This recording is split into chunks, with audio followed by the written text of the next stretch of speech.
Anytime you start off an exercise session without warming up properly, you're taking a gamble with your physical health.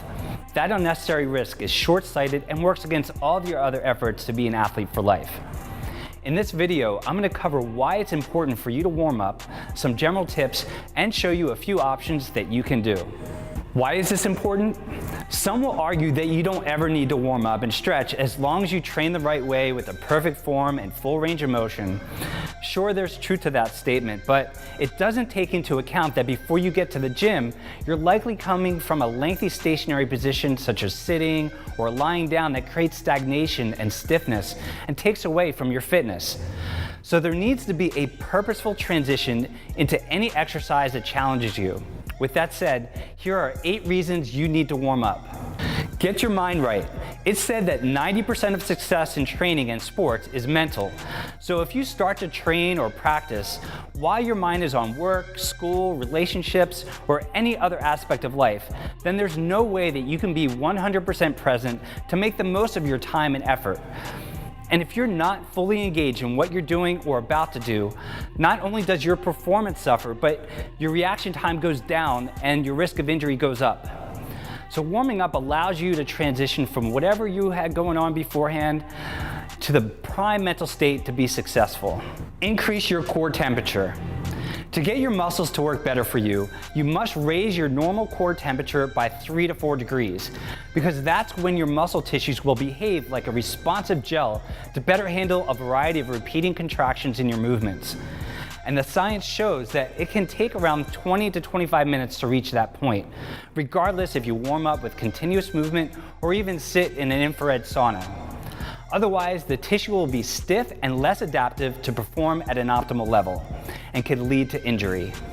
Tune in your nervous system. Different activities can demand more or less neural drive. That's what activates your muscle. And once you know what the demand of your activity is, your warm-up should serve to tune in your nervous system to match. Otherwise, you will fight an uphill battle and cause you to sputter out sooner than you want.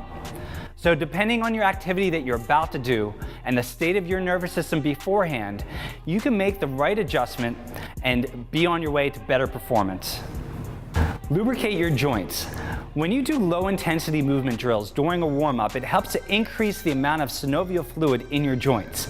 This egg white-like substance is a natural forming lubricant for your joints that acts like oil to a squeaky door hinge. When this fluid is present, it will reduce friction to help prevent and slow down the wear and tear on your joints. So unless you want to sign up for knee, hip, or shoulder replacement down the road, then warming up will help bulletproof your joints. Joint association. It's important that you use the warm-up to remind your joints to be the joints they were meant to be. I say this because without knowing it, you could have joints that are deficient in their ability to dissociate from the next one over. For example, if your hips lack mobility and rotation or flexion and extension, then the joints in your lower back and knees can end up taking up those roles that they weren't meant for, which leads to breakdown and injury. Prime your muscles. There's a high chance that you have some overworked muscles that are compensating for other underworking muscles. And the overworked muscles that have been picking up the slack take on an over personality, meaning that they are over-dominant, overly sensitive, and overreactive at rest and during movement. This means that they will steal the show if you don't settle them down before you exercise. Otherwise, the underperforming muscles will stay muted, and that perpetuates dysfunction. So part of the purpose of your warm-up should be turn down the volume of the compensation and turn up the volume on the weak and underactive muscles so that you have a better harmony to function. Search and rescue. Your warm-up is also a great time to discover where you are stiff and restricted in your joints before you place higher demands on them under load. Otherwise, you could be setting yourself up for injury. So use the warm-up to search and rescue where you might be carrying excess tension in your muscles and fascia by rolling out, doing corrective stretches and stability exercises. The habit of preparation breeds confidence. The warm-up helps to give you the confidence to push your outer limits in a safe manner. The warm-up serves as your time to connect to your body and build upon the success of doing lower intensity exercises before you move on to more demanding and complex movements.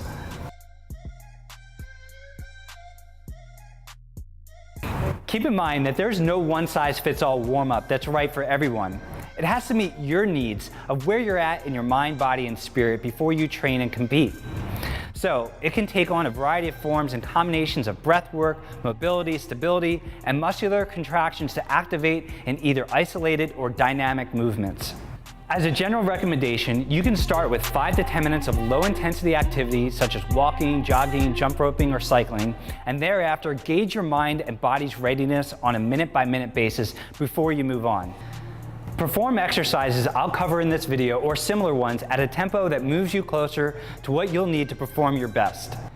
Any stretching that you do as part of your warm-up should include correctives and dynamic movements, and they are best done after your muscles are already warm and rolled out. Lastly, don't wear yourself down or even come close when you warm up. Save your intensity for when it really matters.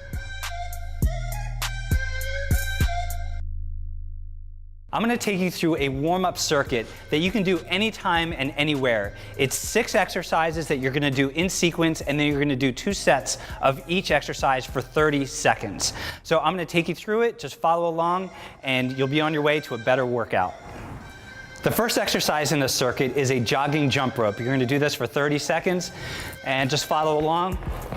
Now, as I'm doing this, I'm just staying light. Remember, the intention behind the warm-up is to be low intensity, so you're not going hard, and you're just thinking about staying loose.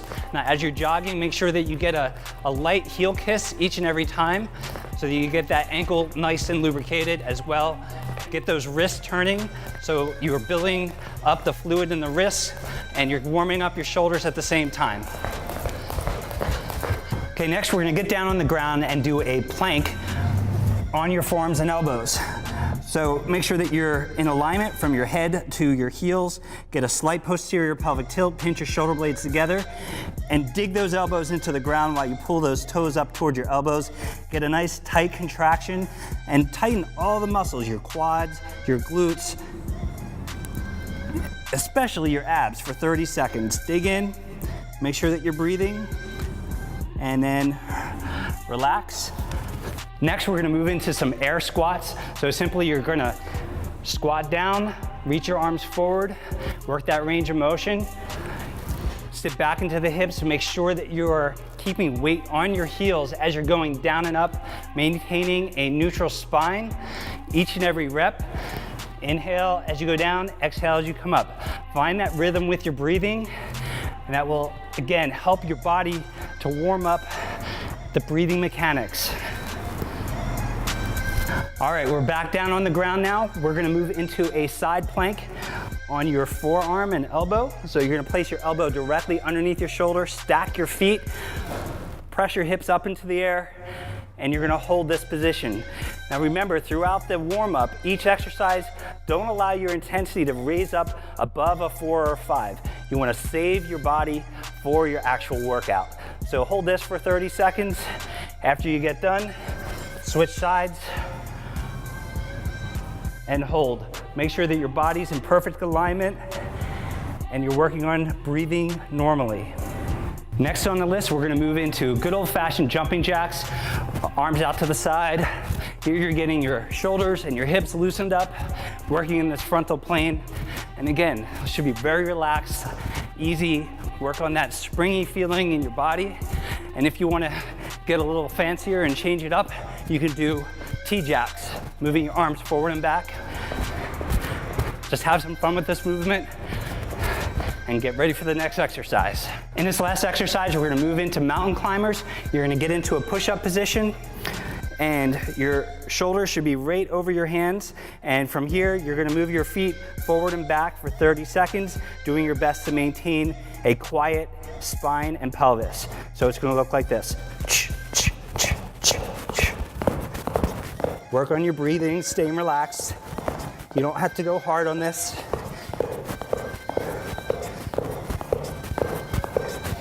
Nice and light. After you raise your core body temperature up, the next best thing to do is some foam rolling. So I'm gonna show you one of my faves that will apply to just about any exercise. So this is gonna be a figure 4 position that's going to target the piriformis, which lies in your glute area, in your buttocks. And so what I'm going to do is I'm going to search out for the area of the highest tension. So I'm just going to search back and forth for about 3 to 4 inches. And once I find it, I'm just going to stay on that area. I'm going to use my breath, about 2 to 3 breaths, to allow that tension to subside, and then I move on to the next area. Another great point about staying here is we're hitting also the top of the glute max, the attachment there, and it's an area of compression from ground reaction forces and gravity, and it tends to migrate right in that area, and it causes a bit of tension for people in their low back. So by getting your piriformis and then moving up a little bit higher, you're gonna help to get some of that gunk out, relax it so that you have freer movement in your hips and low back. I'm going to show you a mobility exercise called open books, and it's helpful in opening up your thoracic spine and the front of your shoulder.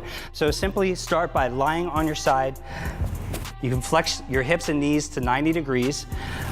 Interlock your hands behind your head, and you're going to start by closing the book here, so you're bringing your elbows towards each other, and then you're going to take a breath in, and then on the exhale, you're going to open up. You're going to keep your knees together and the bottom knee on the ground, and you're going to hit, say, your first roadblock of tension. And what I want you to do is take a deep breath in, and then exhale, and use your breath to coax a little bit more range of motion out of your shoulder blade, because the aim is to get that shoulder blade down to make contact with the ground. So you can hold that for about 2 breaths, come back in, and then again, open up, find that first roadblock, breathe in and out, and then on the exhale, you can get a little bit deeper. And if you do 5 reps on each side before you start your workout, you're gonna feel a lot more open and you can even breathe better. This exercise is called quadruped hip rotations, and it's a mobility exercise to help you to better dissociate what happens at your hip and your low back. So we're going to use a dowel rod here, but you could also use a foam roller or something that's going to balance on your low back. So I'm going to show you what that looks like. You're just going to place that right in the middle of your low back and find a balance point.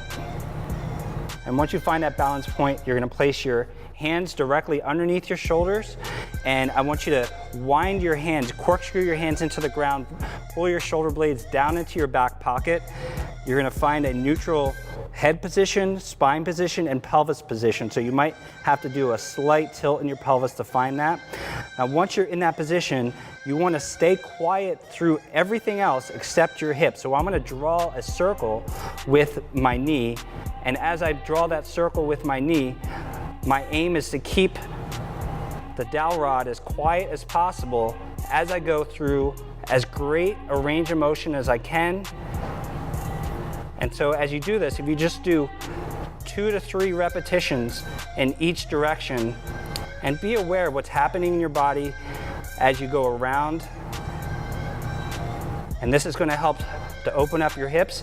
Now I just went in one direction, and now I'm going to reverse, going out to the side as wide as I can, making a big circle, coming around in full extension of the hip, and then back down. And again, use your breath to stay calm as you're doing this exercise. And that will help to give you better mobility in your hips and a much safer workout. An important part of choosing a dynamic stretch to do is something that's going to challenge your body in a way that you don't typically move, so that your body's always being challenged in different planes of motion. So that's why this stretch that I'm going to show you is a transverse plane lunge stretch matrix. And I know that sounds really complex, but really that transverse plane is the rotation that's going to happen in your hips. It's really going to help to open up your hips and your thoracic spine. And I'll show you, I'm going to actually turn the other direction as I take you through each motion, and you're going to go through it once, and as you go through it, I want you to take your time and really feel what's happening in your body. You might find that you have more mobility on one side than you do the other, and if you find that, then it's important that you work that one side that's a little tighter, a little bit more restriction, work that side 3 times or 2 times to the one side that felt more open. Very simple, and I'm going to show you how to do it. So start by rotating out. You're going to take a 45-degree step, and you're going to notice that my one foot is staying stationary. It's pointing straight at 12 o'clock, where I was facing, and the other leg is gonna come out to a transverse plane motion. And what I'm doing now is I'm working on keeping a straight spine. I'm reaching down. I'm keeping my knee in alignment with my toes. And this opposite leg, I'm working on stretching that out. So I'm gonna go down and then back up. And I'm gonna repeat that. This time I'm reaching forward, coming back, reaching up high, followed by a rotation towards the leg I'm stepping with, and then a rotation away from the leg I'm stepping with. Now I'm gonna reach down with the same arm and same leg as the other arm goes up towards the sky. And then lastly, I'm gonna reverse that. So I reach down. You can see that this is a little tighter on me than the other one. So I know I need to work on this particular move a little bit more. So you're gonna do that on each side, and you're gonna really discover any asymmetries, anything that's tight, and that's what you wanna do before you train. So I just showed you one side. Now I'm gonna show you the other side so that you can get another look and you can see some of the intricacies, because all those details do matter a lot. So as I turn around, I'm gonna now rotate to my right. You'll notice that I'm reaching down, my spine is straight, the opposite leg is fully extended, and that toe is still pointing at 12 o'clock. As I come up, then I'm gonna reach forward,